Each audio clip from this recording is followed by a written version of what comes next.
And now Sally McConnell-Janae is going to come and introduce our presidential address for the evening.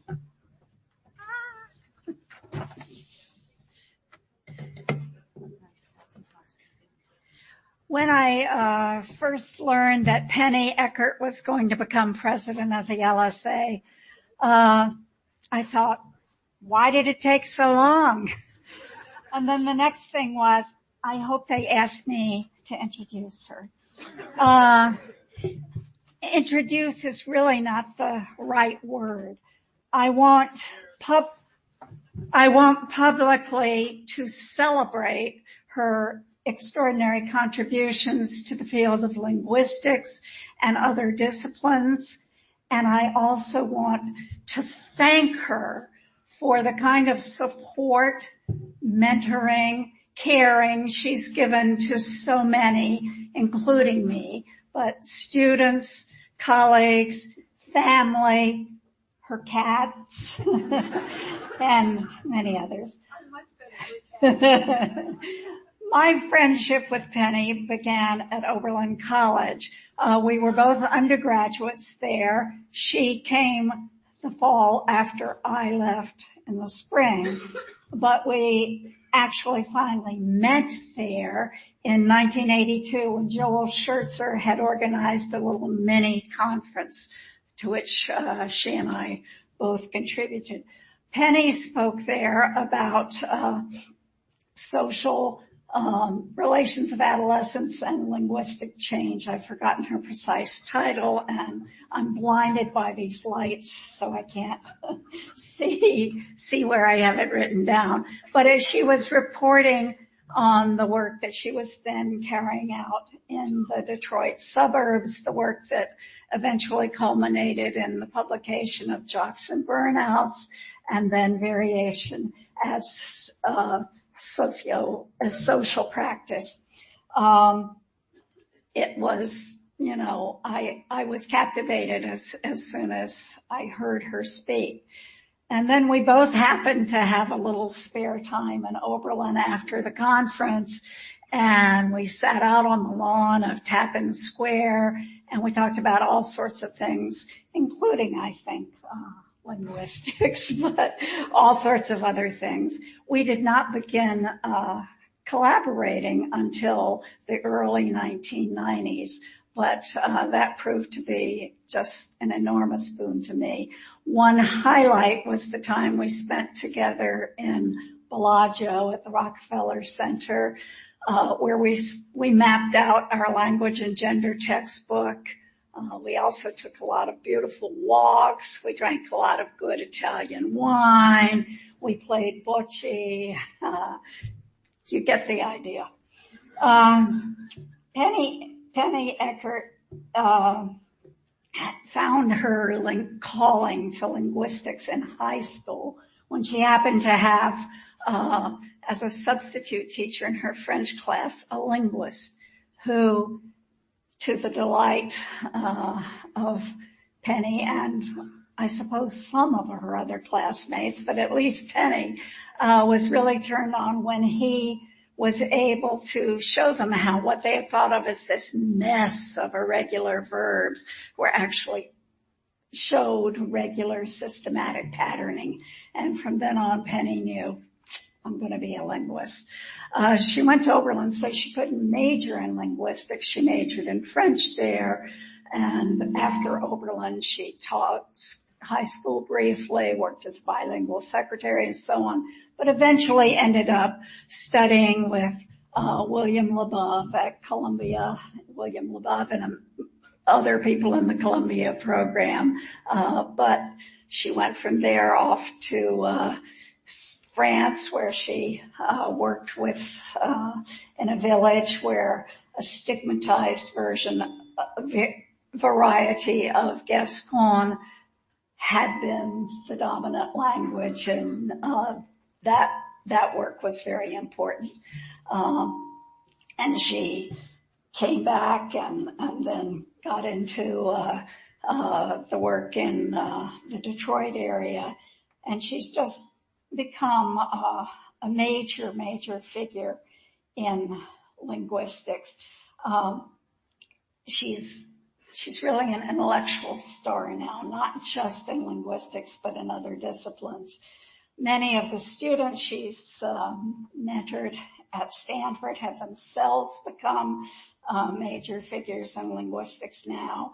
This morning, there was a panel organized by some of her current students, and from that called Exploring Social Approaches to Meaning, and you could see her influence on all the papers. It was quite wonderful. In 2011, Penny was elected a fellow of the LSA and also of the American Academy of Arts and Sciences. A year later, she became, she got a named chair at Stanford. Let's see, Albert Ray. It doesn't matter, the actual name. If you want to sort of know more about Penny and her work, she published this wonderful book, Meaning and Linguistic Variation, which weaves together an intellectual memoir with samplings of her writings over the past 4 decades. It's wonderful. I highly recommend it. She's just keeps garnering honors. Last summer, she was the Sapir Professor at the LSA Linguistic Institute in Kentucky. Thinking about linguistic institutes always reminds me of Ivan Sog, who, as many of you know, organized 2 institutes, was a perennial participant, booster of institutes. He was also Penny's husband for over 28 years, until his untimely death a bit over 5 years ago. I know Ivan would have, he was always very appreciative of Penny's work, and I know he would have wanted to join us all in welcoming her for her talk, The Limits of Meaning. And so,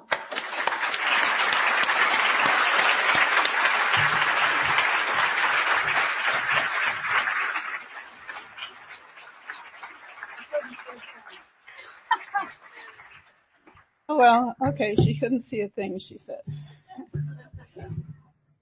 I want to thank these amazing AV people who have allowed me to use my own computer. Of course, I gave them a very hard time, so because I got multiple sound files.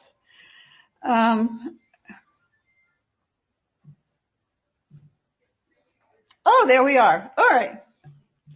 So, okay, thank you, Sally.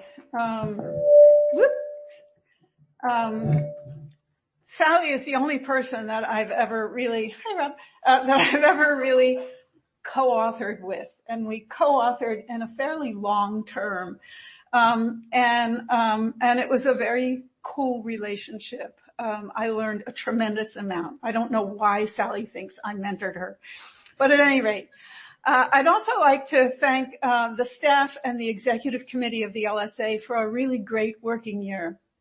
And I think we'd all like to thank David Robinson. Where is David here? I know he's in and out, for all the work he's done to run this conference. And I'd also like to thank the senior people who came to yesterday's panel on inclusivity. And hope that many more will come next year. As it's turned out, this issue has turned out the central concern of my presidency of the LSA. I hadn't thought I'd have one, but I did. So anyway, so it looks like I'm going to talk about the limits of meaning. Okay. I'm making it all up, but I begin with a well-known quote from Bill LeBove, which underlines the fact that we can't understand language unless we understand it as a social practice. A social practice is a dialectic between structure and human agency. Structure constrains practice, and practice reproduces structure, bringing about change in the process. Now, social practice is all in the interests of change, whether large or small, momentary or long-term. And this is what we have language for. Now, I'm going to be talking about meaning making as a social practice and about social practice as meaning making. Semantics has been a study of structure, and the challenge of pragmatics has been to link that structure to practice. So pragmatics reaches out into context to fill in the logical steps necessary to make truth-conditional meaning meaningful. The emphasis has been on the linguistic practices that could be said to be common to all speakers, and less on how those practices bring the diversity of the social world into language. That's been the job of sociolinguistics, which springs from the dirt of everyday social indexical practice to meet pragmatics as it emerges from intracranial space. Now, like the rest of linguistics, sociolinguistics is founded on a structural tradition, correlating language variability with the social categories that structure diversity. In recent years, some variationists have turned our attention to the role of variation, not only in reflecting structure, but as a meaning-making practice that reproduces it. This increasing focus on the meaning of variation has coincided with a growing interest in semantics and pragmatics, in expressivity and social meaning. With a focus on the performative resources of sociolinguistic variation, I'm going to offer you my version of an integrated account of meanings that are normally referred to separately as semantic, pragmatic, and social.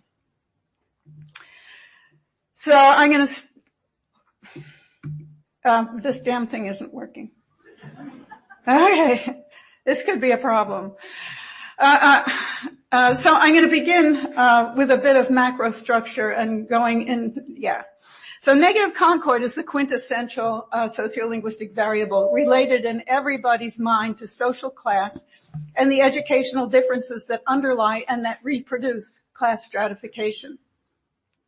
Here you have the class and gender stratification of negative concord from Walt Wolfram's study of African American English in Detroit. And as class moves higher from the left, you have the amount of negative concord up on the y-axis. And as you can see from left to right on the x-axis, the use of negative concord decreases as social class increases. And at each level in the socioeconomic hierarchy, men use more negative concord than women. So does negative concord mean working class? Now, we know that adolescents are the biggest users of innovative and non-standard forms. So to explore the social use of a variety of such forms, I did an ethnographic study a long time ago, following a graduating class in a Detroit suburban high school through their junior and senior years. Now, the social order in every high school in the all-white Detroit suburbs is based in an opposition between two polar categories known as jocks and burnouts, and jocks doesn't mean athletes. Jocks are college-bound and dominate extracurricular activities, while the burnouts are almost all in the vocational track, alienated from the school and oriented to the urban area. And those who affiliate with neither category are called in-betweens, which shows how hegemonic this opposition is. Now, the jocks and the burnouts, as you can see here, use every means available to symbolize their differences, and I shouldn't have to tell you which is which. Now, parents' class does not determine category affiliation, but it's a factor.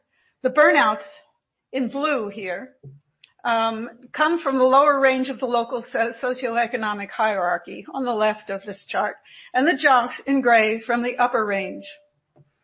The clearer correspondence is in the jocks' greater participation in the academic sphere. I've made up an index and never mind, shown in blue, and in extracurricular activities, another index, shown here in gray. Now, students' use of sociolinguistic variation correlates not with parents' socioeconomic status, but with their own participation in the practices that define the peer social structure.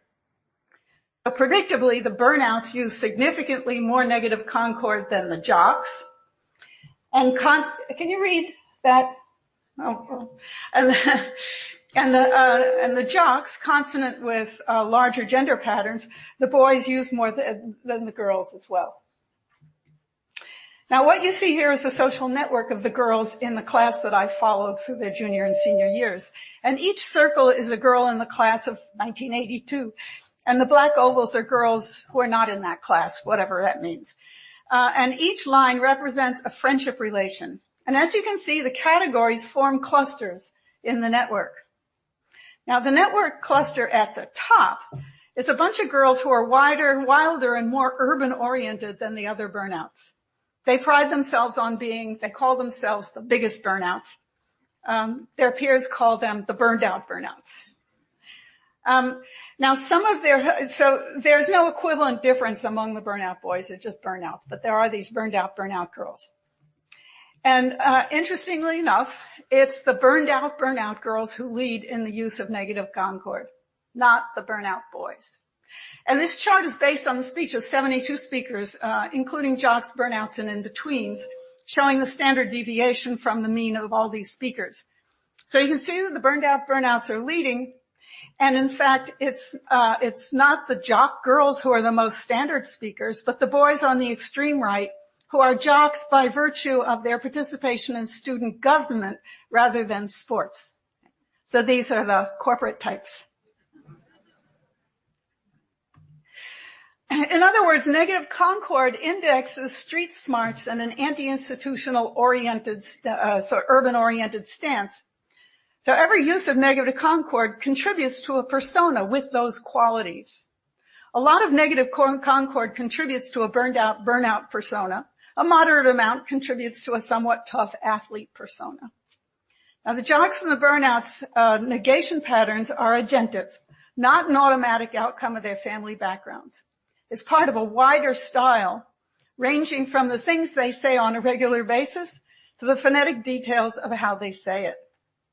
Now here's one of the burned out burnouts, for example, complaining about her aunts who accused her of being on drugs at a family event. And you'll notice that in addition to her use of negative concord, there's only one in this sentence, she is also very advanced in the Northern Cities vowel shift, which is in fact something that the burnouts lead in. So listen to this. Okay, we got sound? We did before.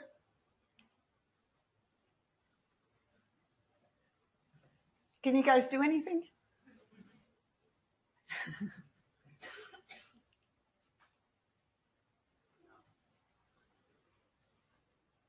All my aunts, they're such bitches. They called up my sister the next day and they go, what was the plan? She looked pretty freaked out. I wasn't even on nothing.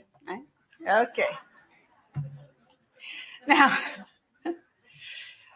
the widespread correlation of negative concord with class stratification makes it available to take on more local meanings in the peer social order. In so doing, it moves from a first-order indexicality, according to Michael Silverstein, to a higher second-order of indexicality. It's in this process, the indexical promotion of common associations from, say, larger categories, sort of prominent categories, to personae, in fact, the sociolinguistic gains its meaning and its performative range. The beauty of indexicality is that it's associative. An indexical sign evokes something in the physical, temporal, or social world.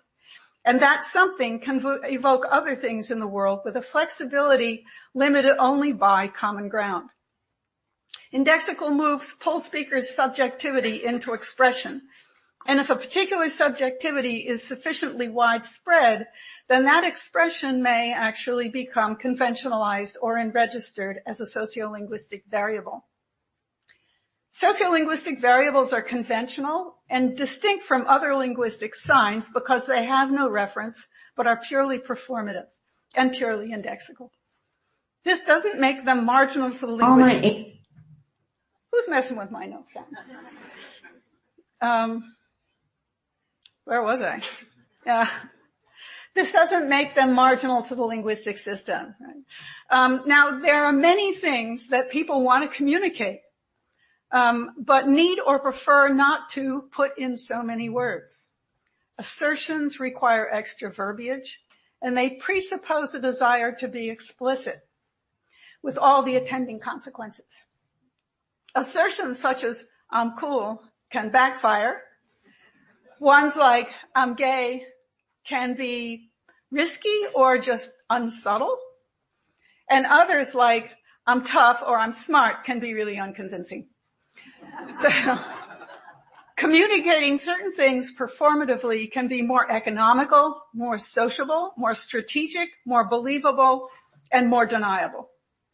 So I'm going to be presenting a range of linguistic resources, a range of signs that allow speakers to move flexibly between reference and performativity, with a focus on the properties of those signs that suit them to different kinds of expression.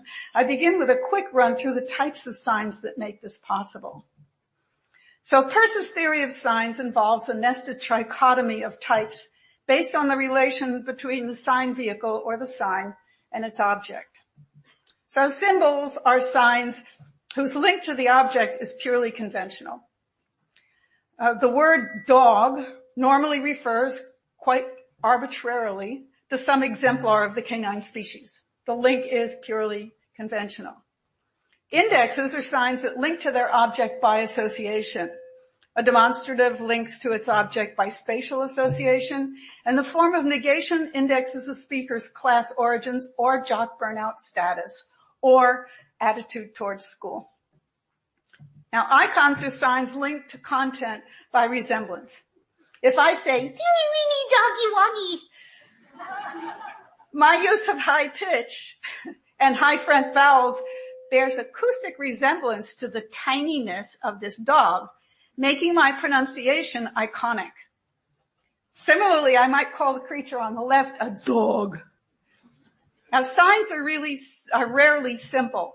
When I call the teacup dog a teeny-weeny doggy-woggy, I'm both iconically depicting the dog's size and cuteness, and indexing that I am the kind of person who talks effusive baby talk to dogs. Now, I might add that I'm unlikely to do this without drawing in my arms and scrunching up my shoulders and face, actually embodying the tininess. Now, intensification of form is an iconic way of intensifying meaning. Intensification can take the form of repetition. Damn, damn, damn is a lot damner than damn. The lengthening of the vowel in big iconically intensifies the denotation. One could accomplish the same denotation by saying, John has a very big car, and John has a big car.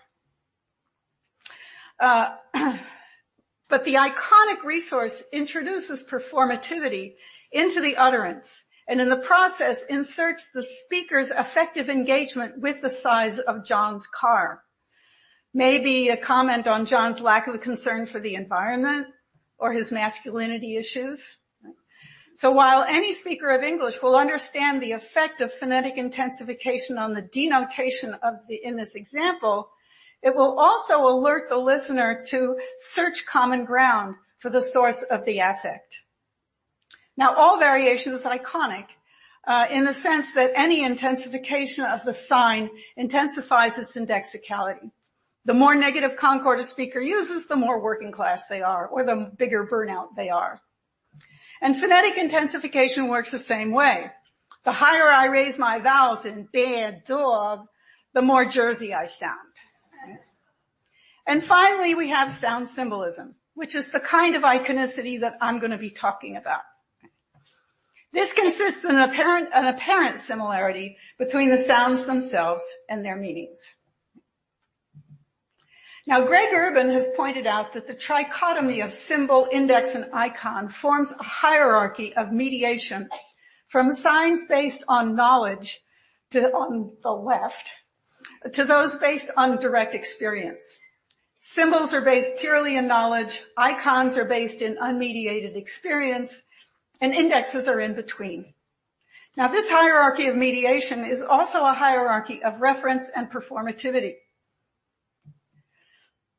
Symbols are primarily referential, indexes are partially primarily or entirely performative, and icons are entirely performative.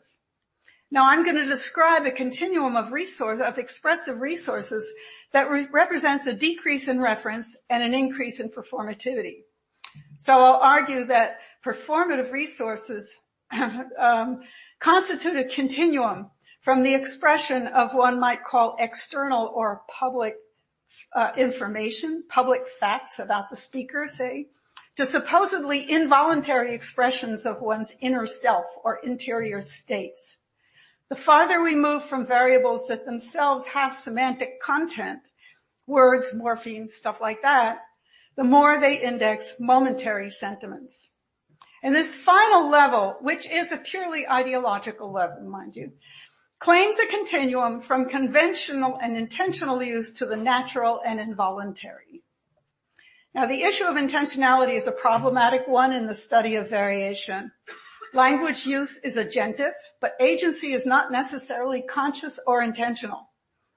One's dialect sets in automatically, but if the study of variation has shown us anything, it's that people learn very early on to vary their regional features because of their social meaning as part of their persona management. So I don't have the same Jersey accent I had as a teenager, or for that matter, the Jersey accent I have when I get together with my high school friends. They're not all dead yet. And so in what follows, I'm not going to be talking about intentionality, but simply about the indexical potential of a bunch of linguistic resources. And somebody else can worry about intentionality. Now I'm going to move through this climb, beginning with linguistic choices whose social indexicality is closely tied to their semantics, and move away to ones that are purely indexical and eventually iconic.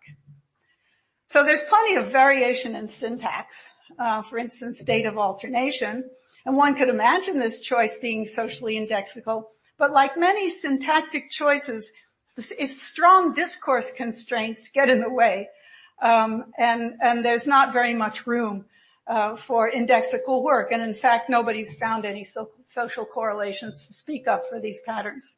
Now, Weiner and Lebeau found no social correlations with the use of the agentless passive. But on the other hand, agentless passive's background agency and motivations to do this can include a speaker's real-world desire to hide agency. So Sue Ehrlich, for instance, has shown that the use of the agentless passive is a common defendant strategy in sexual assault hearings. But this doesn't rise sufficiently to the societal level to manifest itself in demographic patterns. And besides, there are enough important discourse constraints on this one as well. Now, Eric Acton has shown that using a definite article rather than a bare plural when talking about all or typical members of a group of individuals tends to depict that group as a monolith separate from the speaker.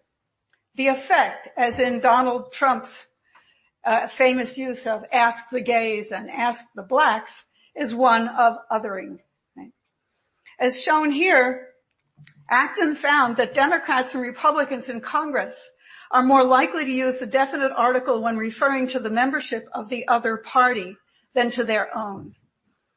In the process, they are both indexing their attitude towards that other party and strengthening the boundary between the two categories. And if one does this regularly enough, one might be seen as someone who habitually others people. But once again, it's not likely to move up the food chain to a salient social category. Now, there are, on the other hand, plenty of constructions whose indexicality comes at least partly from association with the categories of speakers who tend to use it. These categories are most likely to be the large categories that structure the social order: class, gender, age, ethnicity, region. So personal datives are a Southern way of expressing an action that would have a positive effect on the subject, has some semantic meaning. Larry Horn has pointed out that in the South, where it's part of the local dialect, the personal dative is a purely semantic device and not socially evaluated. However, while people outside of the South might recognize the effective meaning of this construction, they're also likely to hear it and indeed to use it as an index of uneducated redneck. Now, innovative Oh, swell. Oh, yeah. Innovative quotatives and intensifiers take on new pragmatic functions on the basis of their semantics. And at the same time, they take on indexicality by association with the youthful age group that introduced the innovation. So Andrea Beltrama and Laura Casasanto have shown that speakers are heard as young and by association less intelligent, mature, articulate, and serious, but more friendly, outgoing, excitable, and cool when they use totally not with an upper bound adjective. But the real meat of variation at this level of the grammar is a set of morphosyntactic choices that bring no change in semantic content. These are class stratified forms that occur on a regular basis with a clear opposition between standard and non-standard variants. The segmental size and referential associations of these forms raise them to a level of awareness so that they are the focus of standard ideology and educational attention. And a speaker has to just use one of the occurrence of these non-standard forms to sort of have an unforgettable social effect. These variables are highly unregistered, functioning as shibboleths, and with quite fixed social meanings associated above all with class and particularly education. And in other words, they are associated with what might call public social facts about the speaker. And they enter into indexical orders based on associations with these external facts. So you've already seen that this is the case with negative concord in the Detroit suburbs. Another example is from Emma Moore's ethnographic study of a high school near Manchester, England, which shows speakers changing their use of variables like these as they change their personae over time. So Emma followed several groups of girls through 2 years of high school. One of these groups, known as the Populars, were mildly transgressive, anti-school, and they partied on weekends. And towards the end of 9th grade, some of the Populars started to hang out with a group of older boys and to engage in more extreme Friday night behavior, sex and drugs. And by 10th grade, they split off from the Populars and came to be known as Townies. And as you can see here, while those who remained with the Populars retained pretty much the same use of negative concord on the left and non-standard were, as in I were so drunk, on the right. But those who became Townies, as you can see, showed a small but significant increase in their use of negative concord and a huge increase in their use of non-standard were, indexing their move to a more transgressive persona. Now, these morphosyntactic variables are pretty widespread across dialects, and even when they're regional, as in the case of was-were, they overwhelmingly index class, and their orders of indexicality take off from class. So when we move from morphosyntactic to phonological variables, we move into more regional associations. And orders of indexicality tend to build off of personae who are associated with the locale. So LeBeau's study of Martha's Vineyard is a classic study of phonological indexicality. Martha's Vineyard was once a whaling and fishing community dominated by proud old families of English descent. And the island also boasted a distinctive dialect, most saliently involving central diphthongs in right and house.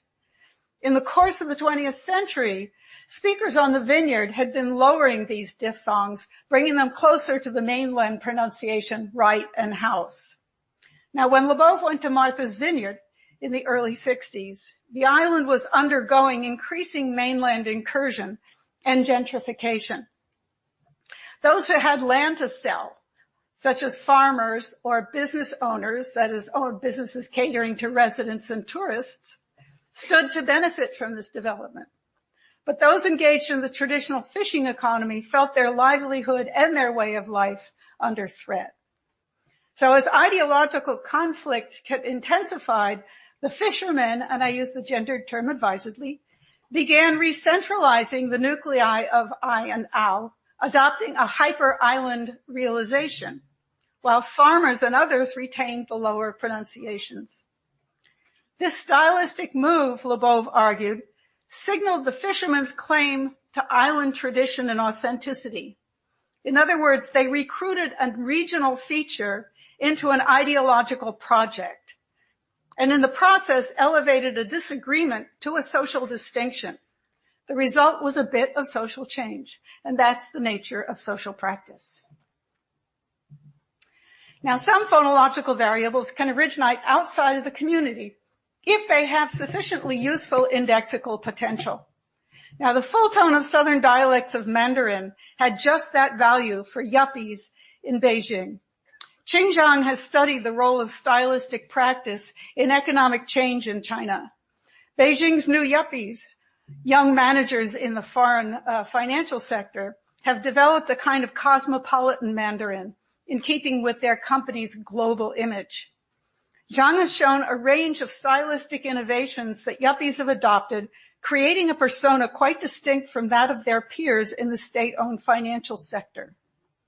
Now, in Beijing Mandarin, reduced syllables lose their own tone, assimilating to the tone of the previous syllable. Southern dialects, on the other hand, don't reduce quite as much, and they retain the tone of unstressed syllables. The Beijing yuppies, particularly the women, as you can see, have adopted the full tone of Southern dialects, apparently for its indexical value in association with the global financial scene of Shanghai, Hong Kong, and Taiwan. Their peers in the local state financial sector, on the other hand, shown or not shown on the right, do not use this feature at all. Now, rhoticization of finals is a defining feature of Beijing Mandarin, as in the word for flower, and I dare try it, wa, as opposed to wa. Now, the Beijing is wa. This is reflected in the well-known saying at the top of this slide about 3 urban stereotypes. Aspects of this local persona are not appropriate to the global market. And as part of their cosmopolitan style, the yuppies, particularly the women, use far less rhoticization than the state managers. Rhoticization is so deeply enregistered with Beijing dialect that people perceive an iconic link between smooth talkers and the smooth and oily sound, as they say, of rhoticization. You have here a quote from one of the yuppies that Zhang interviewed, explaining that Cantonese does not have this sound for an essential reason: they can't curl their tongues. Now, in this case, rhoticization was there in the dialect to be taken up iconically. In the cases that follow, we have patterns that are not dialect features originally, but phonetic resources that get taken up for their iconic associations. In these cases, I would say that orders of indexicality move in a new direction, starting with the iconic association of sound and human qualities, and moving to categories of speakers based on the social associations with those qualities. For as we move away from simple indexes, we're moving into what is viewed as a more essential realm. So perhaps the best known among iconic patterns is what John Ohala has named the frequency code. Sapir noted this phenomenon in a series of experiments in which he found that people heard nonsense words with high front vowels as representing small things, and with back vowels, and particularly low back vowels, as large things. So the relation between size and frequency is certainly out there in nature, based in the size of the source of the sound. And some version of the frequency code is widespread across languages, but I will not say universal. The way in which speakers engage iconically with size differs from culture to culture, depending on how they engage ideologically with size. The orders of indexicality can move on to stereotypical qualities of women and children, and on to other associations like power and playfulness. And high frequency is widely associated also with positive affect, low frequency with negative. So there are a whole bunch of associations going around in here, and this is really the nature really indexicality. So here's a classic example of the frequency code at work, indexing affect. Kate Greenberg had a variety of people talk to Penelope Pig, obviously that is my pig, asking them first to tell Penelope how cute and sweet she is. Isn't she cute? Yeah, she's really cute. Anyway, then she told them, she recruited people first saying, you need to be not embarrassed talking baby talk. And so she got, anyway, so she asked them first to tell Penelope how cute and sweet she is. And then she told them that Penelope had hurt her knee and asked them to soothe her. Now, all participants used significantly higher voice pitch when they were telling Penelope how cute she is than when they were comforting her for the boo-boo. And their vowels went along. She found that all speakers fronted many of their vowels in the cute, sweet interaction and backed them in the poor baby. You have a boo-boo interaction. So this fronting and backing amounts to an increase and decrease, respectively, in the acoustic frequency of the second format of the vowel. That is going from right to left in that vowel chart. So the figure here shows the shift for one speaker, which was typical of the 10 speakers she put through this. 5 vowels, face, kit, price, goat, and goose, were significantly fronter in the you're so cute portion than in the poor baby portion. She also noted that people seemed to select lexical items like wee-wee and boo-boo that provided opportunities for fronting and backing as well. Now, the turbulence of S can have a very high, as in this example from Elise Hugh, sound, because her S's could cut paper. You've used Amazon Web Services. Right. Now, these S's can be very high. They can also be very low, as in the case of George Bush. My view is this. Right? Okay, he has a very retracted S. There's a small effect of vocal tract size on the frequency of turbulence of S. But what the vocal tract doesn't contribute, the fronting and backing of the tongue tip does. So just as males and females lower and raise their average pitch before puberty, where the difference emerges biologically, so do they lower and raise their frequency of S. Now, S has a very broad range of indexicality. So its acoustic frequency combines gender, sexuality, and rurality at least. This figure is from Rob Podesva and Janneke van Hofwegen's work based on a study of Redding, California, where rurality is an important axis of social distinction.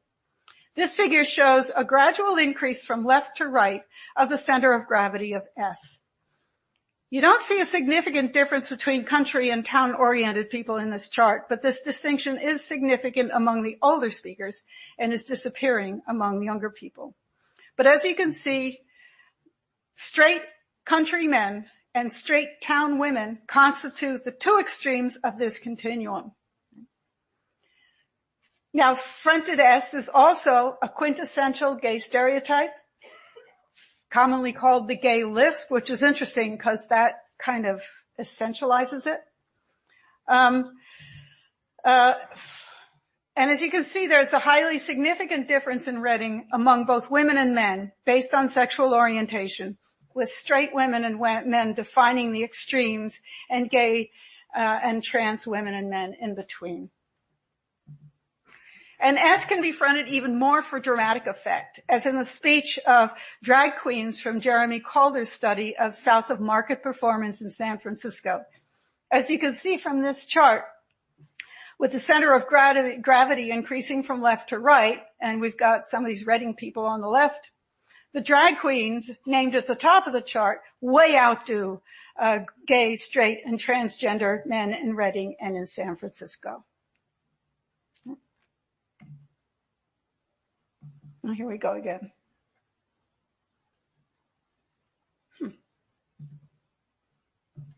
As we move into prosody and voice quality, we're dealing first of all with continuous rather than intermittent resources.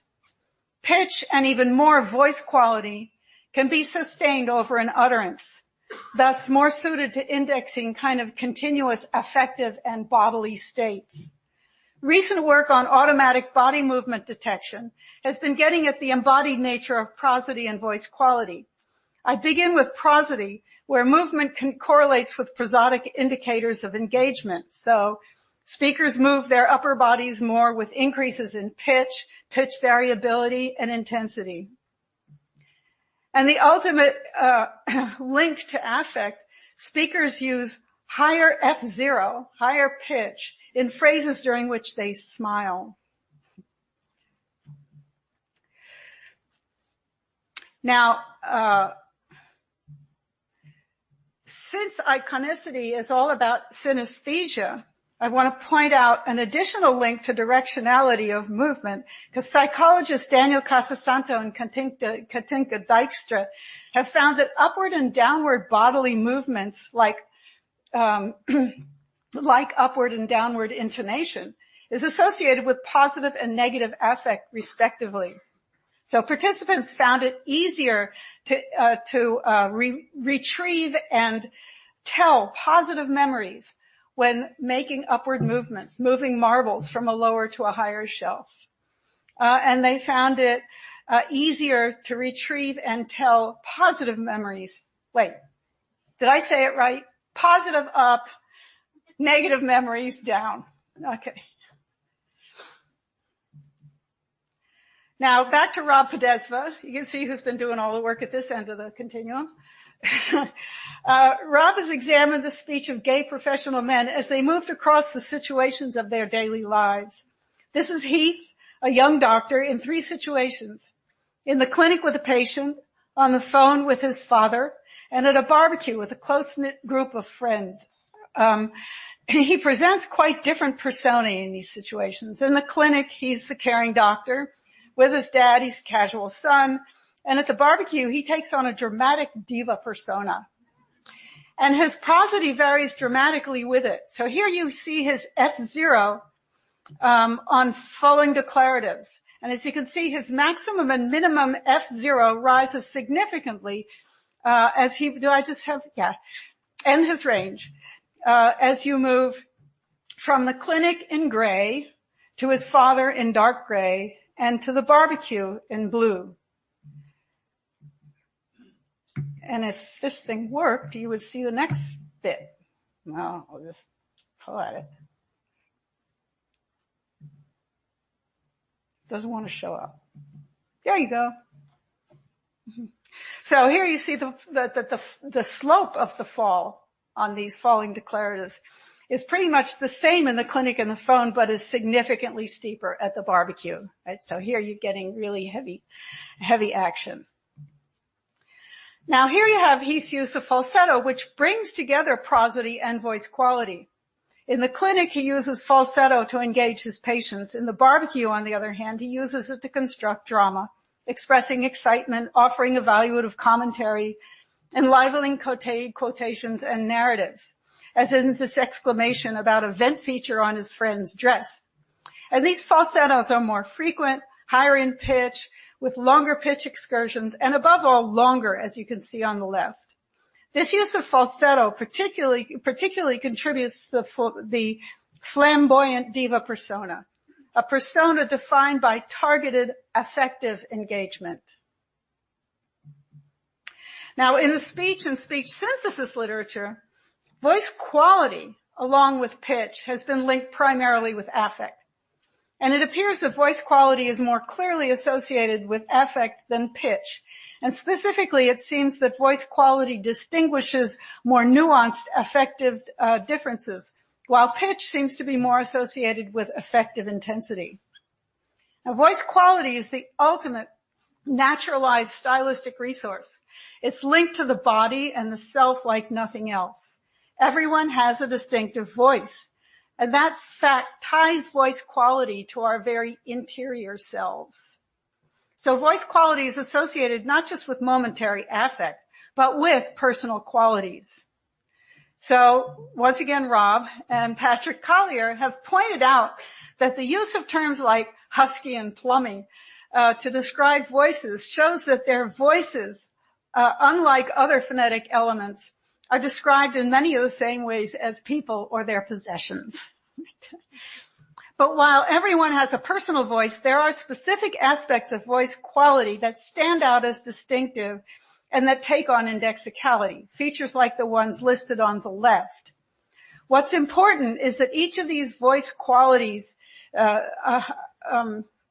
quality devices tends to be associated not with public facts, like negative concord or a Jersey accent, but with personal qualities or character. So harsh voice, for instance, is used to portray villains, as in anime, particularly in anime and Chinese drama. And it's not, what the hell? Yeah. And at the opposite end of the voice quality spectrum from harsh voice, there's the Japanese sweet voice. How many of you have heard Japanese sweet voice? Okay, sweet voice is the voice heard in railway stations and airports in Japan, a kind of idealized female persona, sort of embodying all the qualities of the mythical Confucian ideal. And this voice is the product of intensive training, and so far acoustically elusive, but according to Rebecca Starr's intensive measurements, a combination of modal and breathy voice with pitch somewhat higher than the average young woman in reality. Now, sweet voice is used in anime to voice the ideal mature woman and is accompanied by the use of softening particles, those things that people think of as Japanese women's language. Now, Starr studied the performances of voice actors portraying sweet voice characters, those older wise women, and non-sweet voice characters such as the spoiled princess.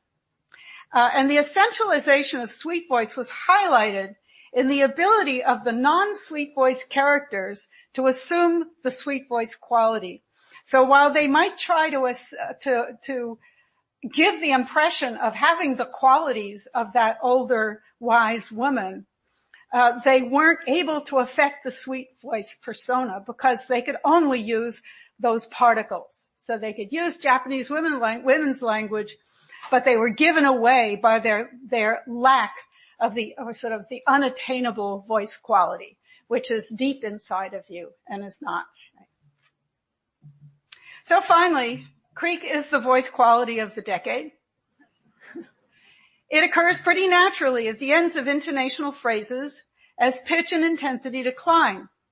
And as a result of decreased subglottal pressure, more sustained creak commonly indexes low energy states, whether as a result of tiredness, weakness, or suffering. It also occurs with decreased amplitude to signal confidentiality, withdrawal, or distancing. It can also index relaxed states, comfort, sensuality, satiety, like after a meal. Several studies of the use of creak in discourse have established that it is commonly used to distance the speaker, whether emotionally or from the content of their utterance. And in more studies of body movement, Podesta et al. Have found that people creak more in phrases during which they move less. And Teresa Pratt, in her high school ethnography, found that creak correlated with less movement. And together, less movement and creak indexed what was recognized and valued in the school as a chill persona. Now, Marjorie Harness Goodwin's video analysis of family interactions has shown that creak goes with intimate contact in a regular pattern in which people move into the hug in modal voice, emit creak as they draw into body contact, and then disengage themselves in modal voice. This even shows up in Mae West's famous use of creak to index or invite intimacy. Where's my sound?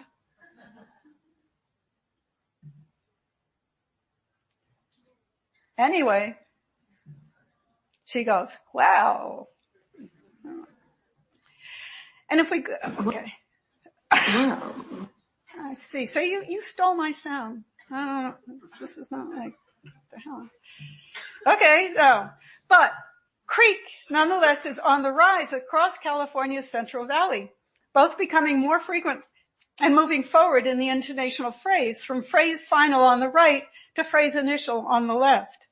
This is a change in progress among both women and men, and like most changes in progress, the women are leading. So that now the public focus is on gender, as usual, linked to a range of gender ideologies. But its effective meanings are still there. And most people who have studied Creek and discourse seem to agree that it really moved into stylistic status via its distancing use. So Creek was first noticed as part of a Valley Girl stereotype. And maybe it took off in catty asides, like this one from a fifth grade girl. And this was far enough in the past that people weren't yet talking about Creek. He's not really that great. Okay. So Creek began as an iconic resource emanating from bodily and affective experience and is moving through indexical orders into a regular sociolinguistic variable. Because after all, affect is a social practice. Our feelings, reactions, emotions emerge from our experiences brought about by our place in the social order. Our age, our class, our gender, our race, our ethnicity. And the expression of these feelings, reactions, and emotions is strongly built into norms of behavior for members of those social categories. Little boys learn not to show fear or cry. Little girls learn to show fear and to cry under the appropriate circumstances. I can certainly remember that. I never got very good at it. And so we come full circle. If it's indeed young, upwardly mobile urban women, as I've heard, who use the most Creek, however it caught on, it's moved up the food chain. And that's the nature of social practice. Now, it's not uncommon to refer to many of the resources that I've been talking about as paralinguistic. I'm not sure that's a good idea, as it's apparently based on a view of language as a purely referential practice. And indeed, the study of non-referential resources in language is frequently called not linguistics. Now, I'd say that this delimitation of language and linguistics is derivative of a larger ideology that, among many other things, is leading to the disappearance of idiophones in some languages because, since they're iconic, they're deemed primitive. In other words, the same ideology that builds iconicity into language can also take it out. And that, again, is the nature of social practice. And I'm done.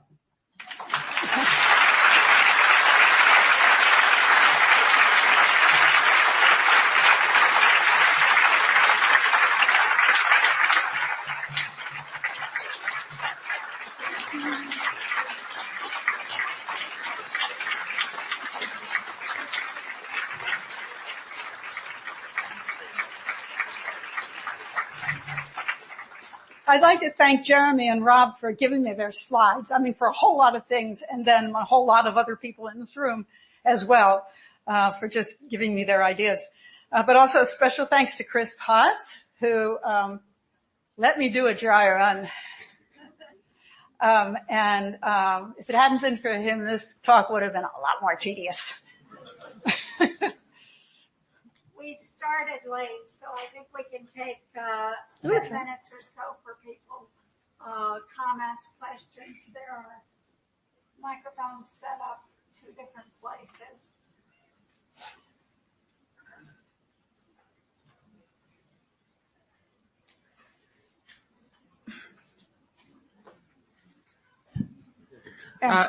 Hi, Penny. Thanks. This is really interesting and thought-provoking. My question is this.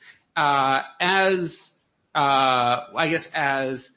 sociolinguists and educators and people who communicate about language to people who don't know a lot about linguistics, how do you recommend we communicate things like the social meaning deriving from embodiment and iconicity, like you're talking about, without people taking away the message that, this is because people are speaking lazily or whatever, right? How do we get the important ideas across that you're talking about without having people take away stereotypes from them instead? I think it's really important to emphasize that iconicity is a very ideological process. And that the idea that speaking a particular way is lazy is a result of an evaluation of the people that they hear speaking slowly, right? And so, I mean, this is actually, I had another slide all about ideology and iconization because of this. And so I guess the question is, when are you teaching this stuff to whom? And it seems to me the most interesting thing about iconicity is its ideological nature. So I think that's where you start. Does that make sense? Yeah, thank you very much. Yeah, thanks. I mean, because we all know about this in languages, right? And languages and larger dialects. Yeah. Thank you so much for the talk. So I was wondering, you spoke a bit about affect and its role in this process of social development in language, and I was having a conversation with the semanticists the other day, and they said, what is that? Oh, yeah, what the hell is affect? Yeah, so how could you just say a little bit more about how you kind of relate that to its linguistic representation, but also maybe, here in socio, we love to say we've got these ideas. What could the other more traditional branches, say theoretical linguistics, gain from this understanding of affect too? Thank you. Well, you should have been at the session this morning at 8:45 on semantics and pragmatics, where affect and persona and all of this stuff is entering into a lot of theories about of semantics and pragmatics. Wait, what was the original question? Oh, what is affect?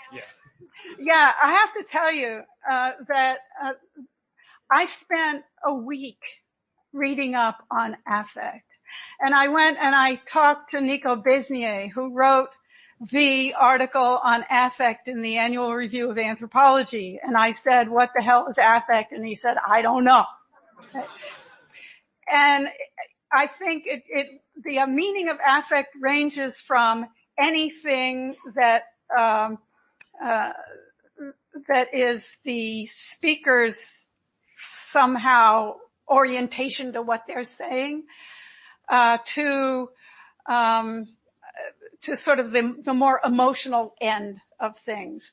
And so, I struggled. I went back and forth. And in fact, I was getting really choosy, thinking, hey, what word works for this? And at some point, I thought, this is not going anywhere. And so maybe they won't notice.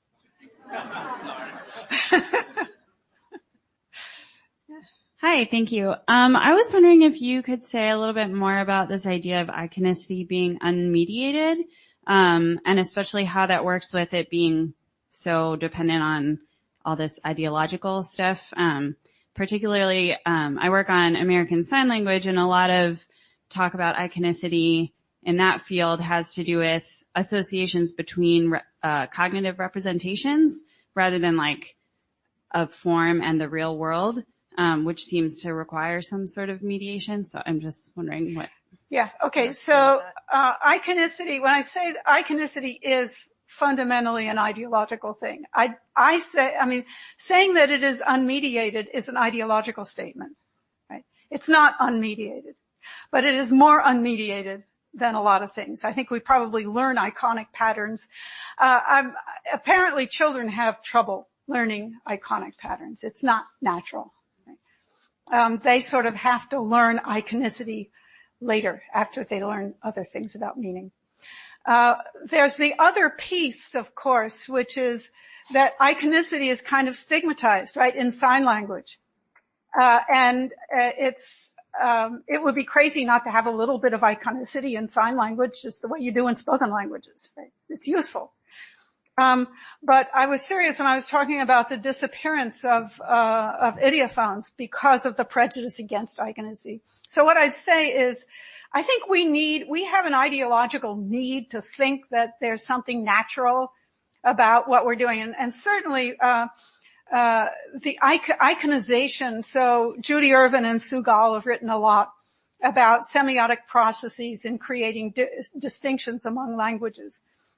And so saying that this language, so Gascon, which is the language I worked on for my dissertation, people just told me that this language was not a language, that it was just the product of disorganized minds, of inferior minds, right? And some people even saw it as they said, oh, well, it's just a sort of bastardized French, but it's completely different from French. I mean, they're not mutually comprehensible, but yet that ideology is so big. So trying to make a relation between people's essences, it's a form of essentialization, people's essences and the way they speak, is part of social practice. Right? So I think that's the real key. And I think that the two things, one is that it's an ideological process. There are things in nature. I mean, the frequency code is a good one because nature is full of big things that make low sounds and little things that make high sounds. But then where you go with that depends upon what kinds of things you need to express in your language out saying them out loud. I mean, that's one way of looking at it. It's not the only way. But at any rate, in our society, we tend to focus on gender, and a few other, and age, stuff like that. Yeah, thank you.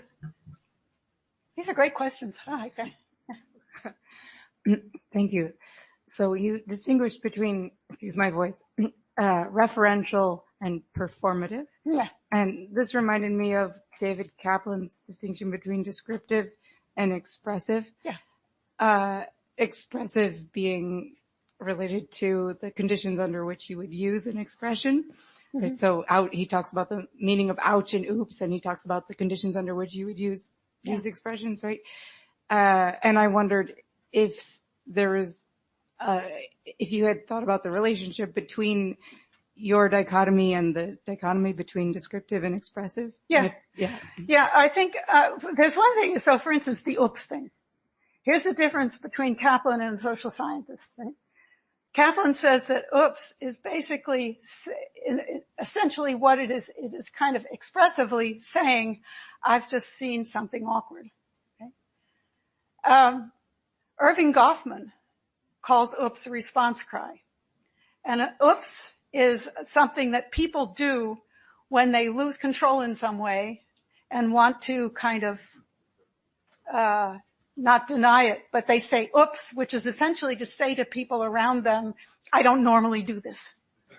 So it's a performative move, right? It's a persona move, right? So when I talk about performativity as opposed to, reference, I'm not being terribly clever. I just, what I'm focusing on is that we use style in language to be performative in the Judith Butler sense. That is, we are creating a persona in our use of language. And that's expressive. I think there are other expressive uses in language. Does that make sense? Yeah, so would it be valid to think of performativity as a kind of expressivity? No, I don't. What are the semanticists and pragmaticists here think that? I would be inclined to think so, insofar as performativity is saying something about yourself, and that's saying something about the context of use. Okay, but I say performativity is not saying something about yourself. It is making yourself something else. It's like bringing a different self into being.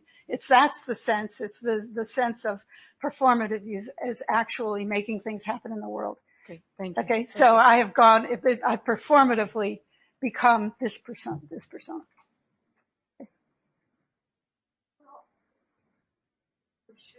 Okay, now wait, don't, you can clap if you want to, but I have something else to do here.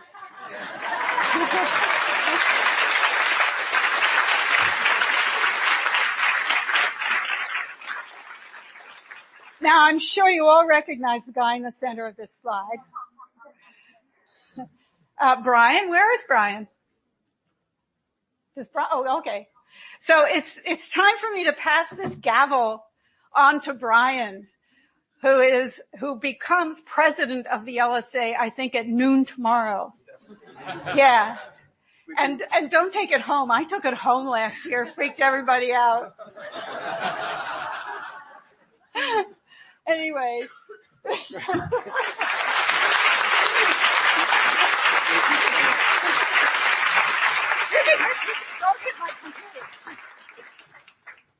declare it time for the reception. Thank you. I didn't even know